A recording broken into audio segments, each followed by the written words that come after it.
नमस्कार, आप देख रहे हैं न्यूज़ वन इंडिया और मैं हूं आपके साथ अर्चना गुप्ता। वक्त हो चला है 10 के एजेंडे का। 10 के एजेंडे में हम सबसे पहले बात करेंगे दिल्ली की।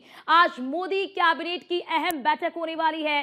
सुबह 11 बजे होगी मोदी कैबिनेट की ये अहम बैठक में कई अहम फैसलों पर मुहर लग सकती है। कैबिनेट के बाद मीडिया ब्रीफिंग में जानकारी दी जाएगी कि आखिरकार क्या बड़े फैसले लिए गए हैं। बैठक में लिए गए फैसलों के बारे में मीडिया ब्रीफिंग के जरिए जानकारी दी जाएगी। तो ऐसे में आज की जो बैठक है काफी ज्यादा महत्वपूर्ण मानी जा रही है और ये बैठक इस लिहाज से भी ज्यादा महत्वपूर्ण मानी जा रही है क्योंकि देखिए बिहार में भी विधानसभा के चुनाव होने वाले हैं और अभी बिहार विधानसभा में आपने देखा कि किस तरह से बजट का सत्र जो है वो बिहार विधानसभा में भी चल रहा है। तो ऐसे में जो आज की जो कैबिनेट की बैठक है, ये कैबिनेट बैठक भी काफी ज्यादा अहम मानी जा रही है।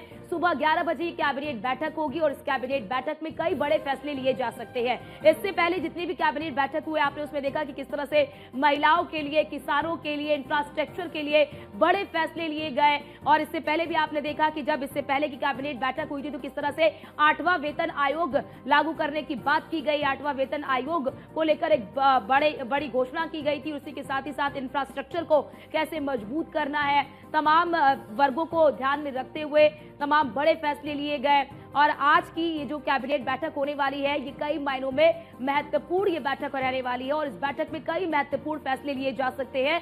जो फैसले लिए जाएंगे उनकी जानकारी मीडिया ब्रीफिंग के जरिए दी जाएगी। तो बड़ी जानकारी आपको दे दे, दिल्ली से कैबिनेट के बाद मीडिया ब्रीफिंग के जरिए जानकारी दी जाएगी कि आखिरकार आज की जो कैबिनेट बैठक की गई उस बैठक में क्या कुछ महत्वपूर्ण फैसले लिए गए हैं।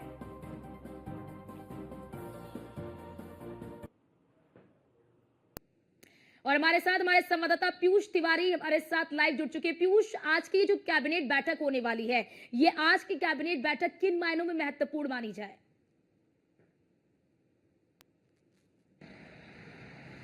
बिल्कुल, अगर हम बात करें तो आमतौर पे आपने देखा होगा कि हर एक बुधवार को केंद्रीय कैबिनेट की बैठक बुलाई जाती है और कहीं न कहीं इस केंद्रीय कैबिनेट की बैठक में तमाम मंत्रालयों के तमाम जो मंत्री होते हैं उनकी भी मौजूदगी रहती है। कुछ लोग फिजिकल रूप से जुड़ते हैं तो कुछ लोग अगर जुड़ नहीं पाते हैं तो उन्हें वर्चुअली रूप से भी जोड़ा जाता है।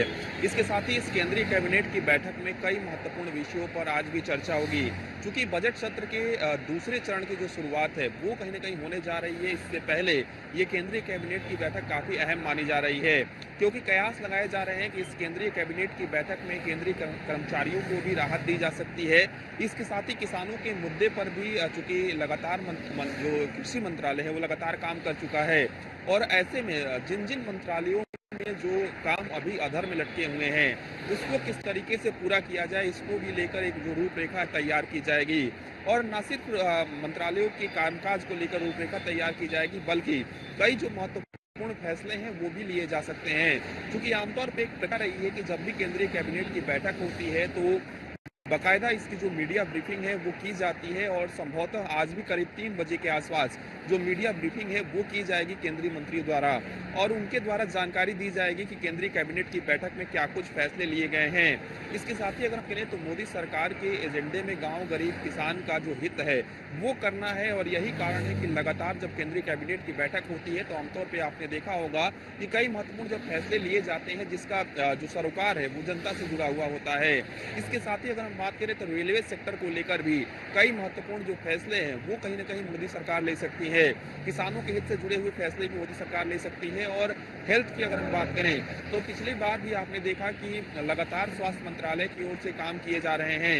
इसके साथ ही अगर हम बात करें तो चूंकि दिल्ली में नई सरकार बनी है और भारतीय जनता पार्टी की सरकार बनी है तो ऐसे में चूंकि केंद्र से जुड़ी हुई कौन सी जो परियोजनाएं हैं जो दिल्ली को काफी टच करती है, कयास ये लगाए जा रहे हैं कि इससे भी संबंधित कोई महत्वपूर्ण जो फैसला है वो कहीं न कहीं मोदी सरकार कर सकती है। इसके साथ अगर हम बात करें तो ग्रीन एनर्जी को बढ़ावा देने के लिए भी मोदी सरकार लगातार प्रयासरत है और इस दिशा में भी कहीं न कहीं जो बड़े फैसले हैं वो मोदी कैबिनेट की ओर से किए जा सकते हैं। इसके साथ ही चूंकि प्रधानमंत्री नरेंद्र मोदी जब भी केंद्रीय कैबिनेट की बैठक बुलाते हैं तो अपने मंत्रियों को मार्गदर्शन भी देते हैं कि किस तरीके से कार्य करना है और आगे की जो रूपरेखा होती है क्योंकि जब भी केंद्रीय कैबिनेट की बैठक होती है तो कुछ दिनों का एजेंडा रखा जाता है आगे का। विकसित भारत का विजन रखा गया है कि 2047 तक भारत को किस तरह से विकसित राष्ट्र बनाना है। अभी विकासशील राष्ट्र है भारत और आने वाले समय में 2047 तक विकसित राष्ट्र बनाना है। ऐसे में क्या ये माना जाए कि आज की जो कैबिनेट बैठक होगी उसमें जो फैसले लिए जाएंगे उसके दूरगामी प्रभाव को देखते हुए वे फैसले लिए जाएंगे, जिससे कि 2047 तक का जो लक्ष्य रखा गया है उस लक्ष्यों को प्राप्त कर लिया जाए।